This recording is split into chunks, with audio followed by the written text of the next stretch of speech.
as we wait. Sexy Fate picking up Ghost and Flash on Rise. Again, very good initiation or escapability spells there.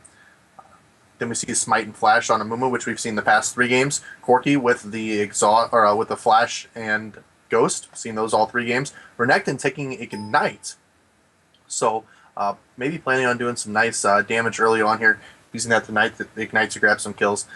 Clairvoyance and Flash out of Janna, and your Jax, you don't matter. Ashe has that hurts. Flash and Ghost. Cho'Gath with Flash and Ghost as well. Sion with the Ignite and the Flash, which, again, Element's going to be playing Sion this game, so we get to see an Element Sion. Kobe with the jungling Aramis, and we're going to see GG on Twisted Fate, who has Flash and Ghost as well. So let me get my abilities to see everything here. Starting items might tell us a little bit about TF. No, it does not. He's wanting to go boots and some health potions here. Boots and health potions on a lot of people. Doran's Ring on Janna, Doran's Ring on Cho'Gath. And well, this will make the game, guys. We are here to see who will be the winner of this best of 3. That is exactly correct. National ESL Game of the Week. CounterLogic Gaming in attendance here with Low ELO. This is game number 3. They are tied 1 apiece. Low ELO did take that first game in fairly convincing order, but then a very quick 20-minute surrender gave the second game to CounterLogic Gaming. So we are all nice and tied up. We do see a split right off the bat here, so we are going for no real kind of consolidated gank, at least from the CounterLogic Gaming crew, as we do have most of everyone now kind of dogpiled here at the back tower for Low ELO. Now, we are going to have this Amumu out jungling a little bit, and on the counter side, we should have a Rammus here somewhere. There he is. Kobe24 going to be on that Rammus. Both sides have, had jungle ganks go on. That's how we got the first kill there in game number 1. Low ELO took out Saint Vicious. But this game, it does look like, very nice and even pressure going to be spread out across the board. Nobody really going to go for those first ganks. The lanes are going to be solidifying. And to go off a little bit about those boots of speeds and potions as your first items, I have been seeing this a lot on solo lane characters. They use those boots of speed to help avoid those skill shots and just pile up those potions for the lane survivability until someone can come and cover their tracks as they go back to town. So it's not too surprising we see a bunch of those come out, but I am a little surprised that Sion took that as well, because he's not actually going to be solo. So no Janna Renekton. Renekton going top. We're seeing Janna Corki. Still very, very strong lane combo. I like Janna Ashe too, like as far as babysitting an AD carry. But I just thought it would be cool to see Renekton just because it's not something I've seen, but I think it would be pretty efficient. But we're actually going to see Ashe and Renekton up at the top lane. Clairvoyance out, going to look for that early gank, which does catch Elements there in the brush, so he is going to be backing out from this. Fat Shady, knowing that he's safe now, is going to continue to work his way up here and grab some of these last hits at the top lane.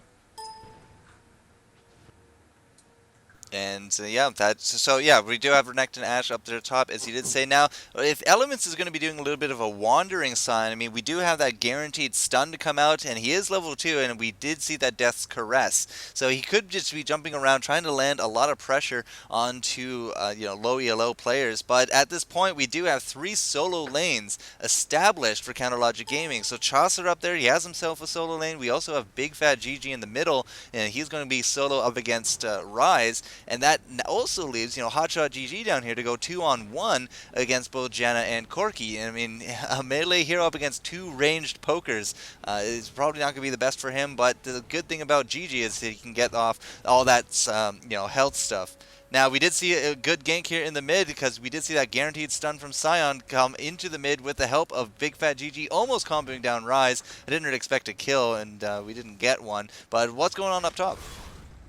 Up top right now, we're seeing Renekton and Ashe just kind of battling it out here, both being forced to use his health pot early. Now we're seeing Sion come around from, actually, you know what, that's his team. He's not doing anything sneaky, but he does come down here to help GG. And what I was kind of at earlier, I'm like, well, you know what, if we're going to see Elements beginning to do this roam, we may be more apt to see Twisted Fate playing that AP role, because Sion, unlike some of the other roamers that we were seeing with Taric and Anivia, if he's going to be playing that AP role, he's going to become a very farm-dependent champion. He's going to need to get that farm to make sure that he's got the items to scale that AP up there to do that damage. So let's see what he's going to do. Looks like he's back here. Looks like he's going to start to gather up some of that farm. Hotshot GG going to be backing here. Yeah, and that's like probably a big reason why Elements came down. He is going to need to keep himself, nice Oh, and experienced. Up top, it is going to be Renekton. He's going to get taunted there by Kobe. Kobe jumping in there with both the red and the blue. I'm not too sure where Fat Shady wants to go. Maybe a little bit of a deke out there with a flash, but maybe an execute not going to happen. He is going to go down there for the first blood. Kobe going to be taking that. We did get his ignite there off onto Chaucer, but I mean, Chaucer was way too healthy for that. Now blowing that last health potion as well. So a greatly timed gank there from Kobe. He still even has a health potion on him.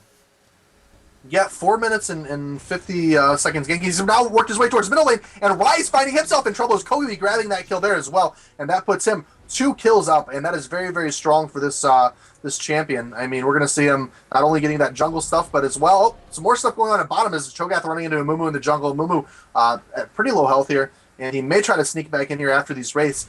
GG knowing that might be going on. He's going to attempt to go into this right now as Eclipse is caught there, and we do see, kind of a fight going on here. Rupture is up, and Eclipse at no health right now, attempting to flash away. Flash from GG there, right on top of him, and down goes Eclipse 92 as Amumu, being a little bit too aggressive there, trying to gather that farm when he should have just used that as a good opportunity to back.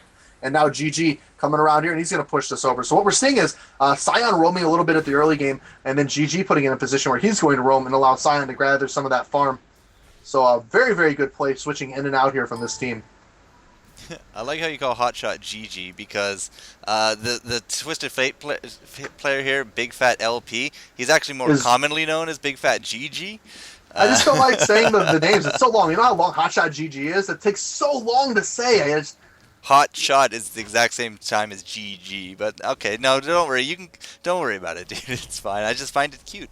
But yeah, right now yes, 3-0. I know my name is just totally long, isn't it? Super long. So I'm sorry if I confused anybody there. My bad. Just trying to save you a little bit of pain. Twisted Fate Ultimate, where is he going? He has actually gone towards the bottom lane now, and all action being done on Janna. Janna going down here, and they're attempting to do a follow-up on Corki. Rammus possibly going in for the dive. He is going to dive that. Nope. I thought he was going to dive and taunt and pull out, but backing up once that tower began to do some damage. So we're going to see him backing, maybe grabbing a Heart of Gold, because he has a lot of stuff to spend. And I am missing the action up at top as we've seen Hotshot going after Renekton there along with Ashe, and he is back to the tower. But he's just going to use his health pot and probably come back in here. Yeah, big action going down around the place. We do got Kobe there in the mid. He's going to be covering a little bit for Twisted Fate. But 4-0 now for CounterLogic Gaming. It's only, it's not even 8 minutes into the game. It's 7 minutes into this game. Lots of wards still going down. But we already have an early Oracles coming out from Hotshot.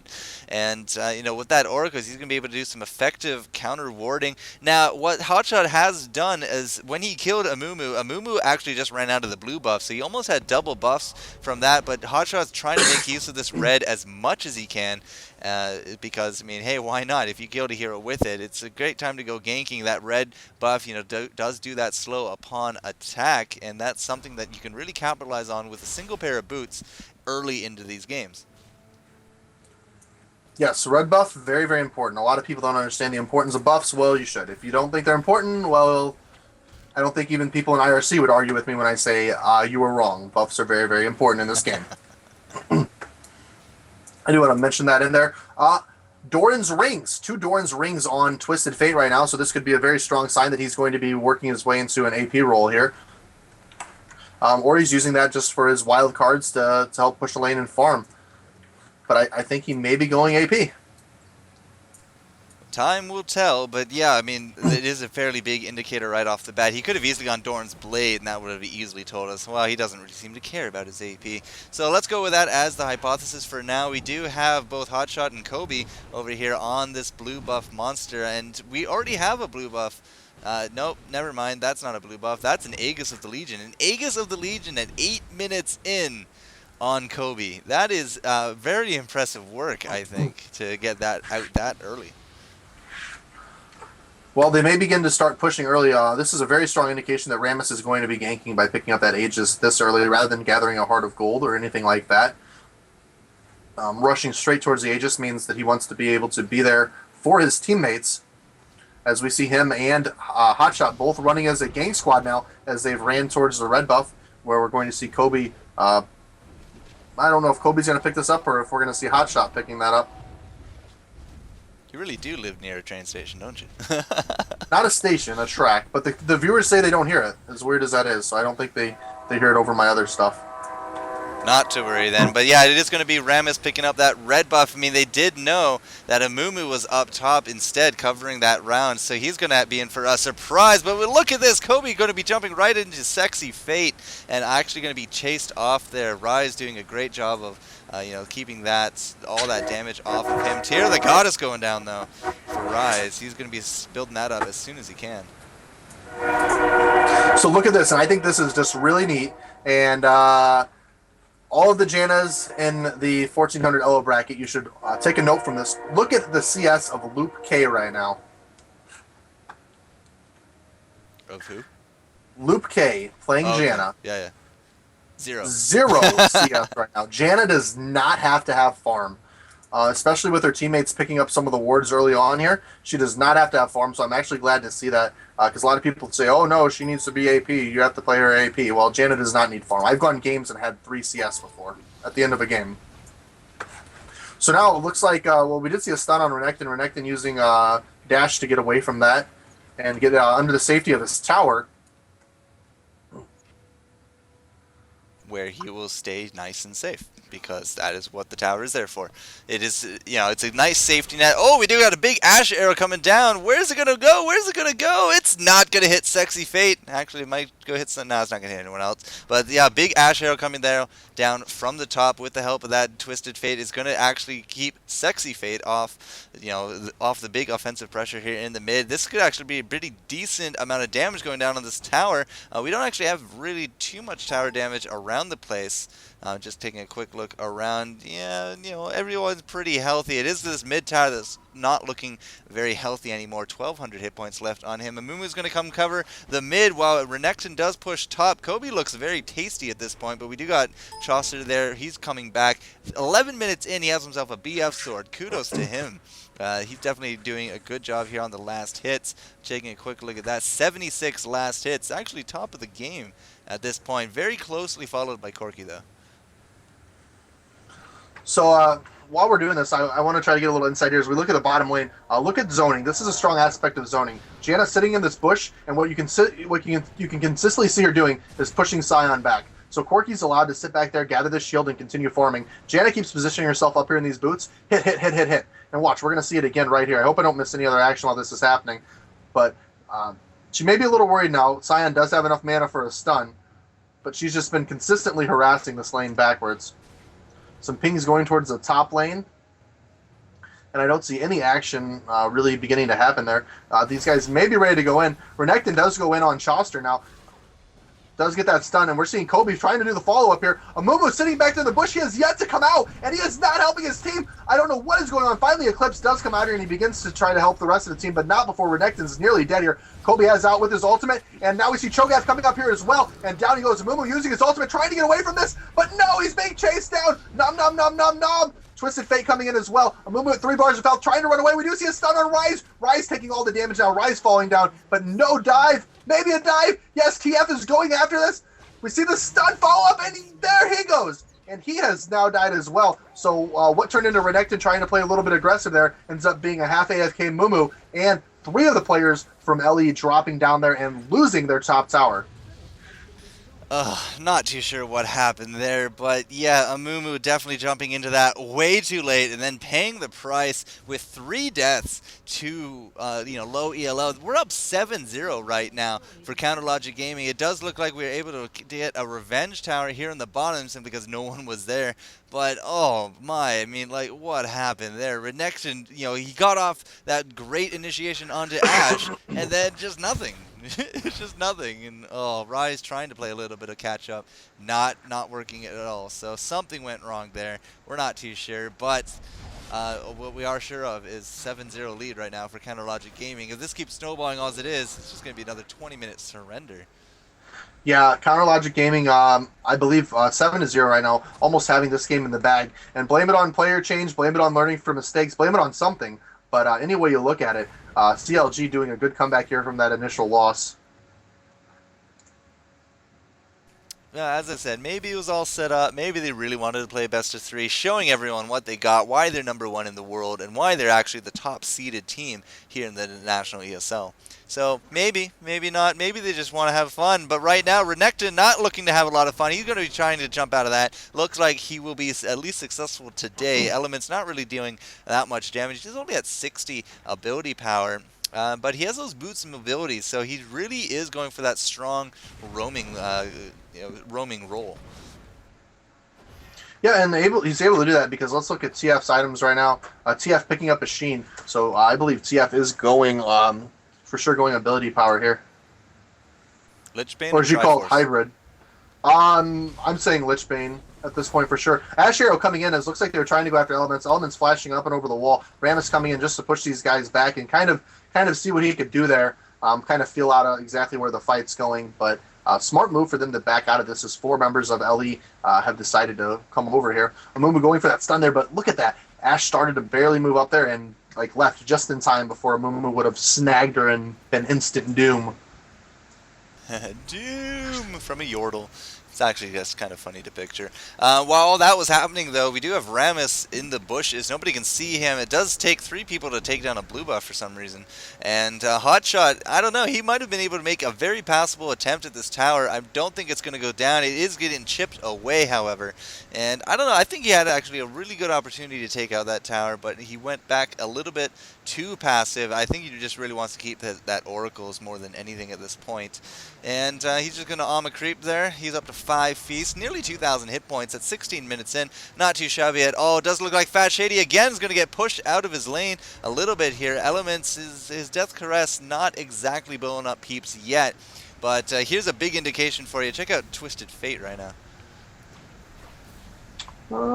Twisted Fate. Yep, needlessly large rod. If that doesn't tell me AP, I don't think anything will. No, he's still going AD. For sure, bro. He's going AD. So, yeah, we're 16.5 minutes into this game. It looks like he's going to throw down his ultimate. He's going to come over here to Chaucer. Chaucer trying to put the hurt down onto Janna, but it is going to be a cleanup there from Big Fat GG, and the big arrow coming onto Fat Shady. 2 very quick deaths. Elements picking up a kill. Big Fat GG picking up another one. Chaucer, you know, being a good MVP and getting 2 assists out of that. It does look like this mid tower is going to go down as well. Elements again picking up that credit, and that's going to leave us with a Mumu here to try to defend mid. He also has that magical sight, you know, the oracles. It does look like the dragon is a fairly juicy target at this point because we are down 2 heroes and now that mid tower.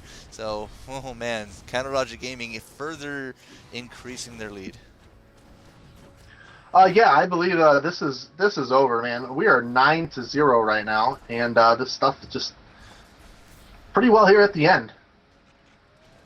Corki coming in and going after red buff, but not expecting to see Hotshot GG there, along with Twisted Fate. So both these guys backing out there, moving away from the rupture. Janna coming around here just in case things start to get dirty, and TF slips a nice little stun in there.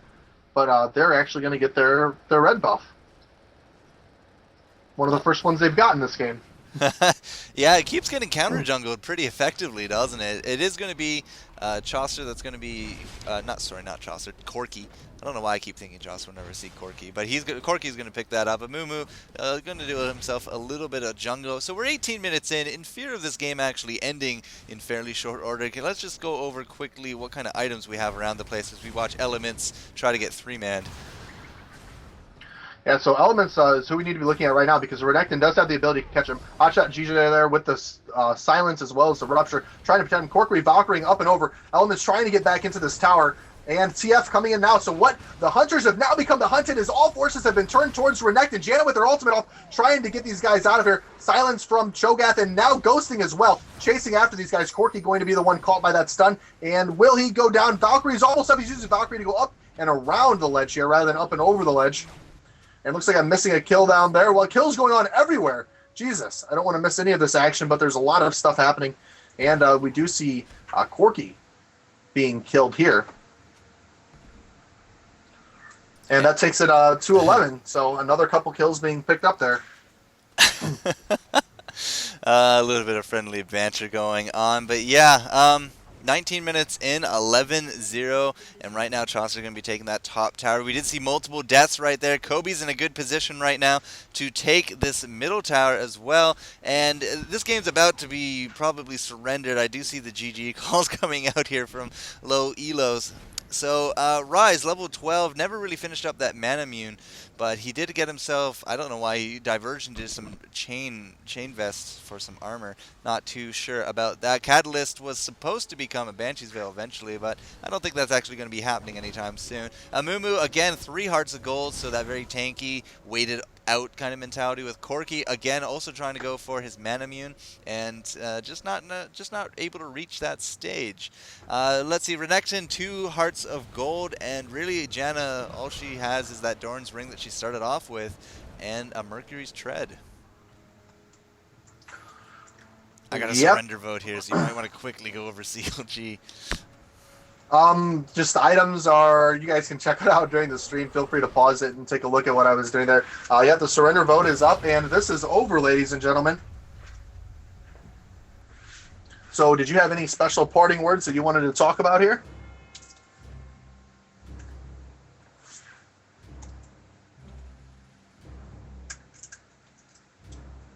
Yes, no, maybe, forecourt, parting words? Oh here? Man, I was totally muted. So yeah, National ESL Game of the Week, CounterLogic Gaming, going to be taking this week. It is the first week we're going to be running this, but it is going to become a weekly thing here with the Premier League, you know, when we do play games on it, and the ESL Major Series with the Go for LOL, as well as the 1v1 Fight Clubs. As I said, we're going to have so much content to throw at you guys that you're not going to know what to do with it. But thanks for sticking around, everyone, for these streams. There were definitely some fun times in and around the place. We did start off an hour late, and we do apologize for that, but hey, we got 3 great games out of it. If you got 20-minute surrenders, you know, great games. But hey, I enjoyed them. I enjoyed your company here, Pat. I enjoyed, you know, all the people coming out. What kind of numbers are we sitting at here? Right now, we are sitting at roughly 17K at the very end of this year. So thank you guys for joining us again this evening. We definitely appreciate it. Any criticism that was directed at us, we do take all that into consideration. The trolling, however, we don't take that into too much consideration. So constructive criticism, guys, that's what we're going to do here. And I'm going to kind of hang out in the IRC channel. If anybody has questions or stuff for me at the end of this cast, I'd be more than happy to answer that on my background, where I've been in casting, and things like that, which were a lot of questions that were popped up during the cast here. So I can give you a little bit of background on me and some of the games that I come from, and you guys can understand exactly why I'm interested in casting League of Legends, okay? So just to wrap this up, then CounterLogic Gaming taking the Game of the Week here at the National ESL. They did defeat Low ELO 2-1, and you know that overall a night well spent. So thank you, TwiZ, for doing the stream as well as the co-casting here with me, the FourCourtJester. And you know what, you guys, you're going to be seeing a lot of him around here. So you know, give us that feedback. We can only get better with time. We're like a fine wine. But that is going to wrap it up here for us. And you know, again, thank you so much, guys. So National ESL signing off. Adios.